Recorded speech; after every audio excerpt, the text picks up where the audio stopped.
YouTube start చేసే వాళ్ళకి ఇంకా ఇప్పుడు రన్ చేస్తున్న వాళ్ళకి అందరికీ చెప్తున్నా, చాలామంది వీడియోస్ పెట్టిన తర్వాత బ్యాడ్ కామెంట్స్ వస్తున్నాయి, లైవ్లో బ్యాడ్ కామెంట్స్ వస్తున్నాయి అని చాలామంది చెప్తా ఉంటారు.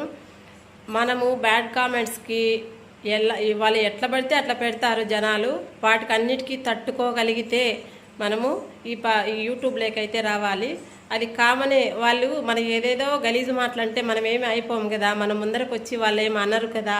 సో మనం ఎందుకు బాధపడాలి?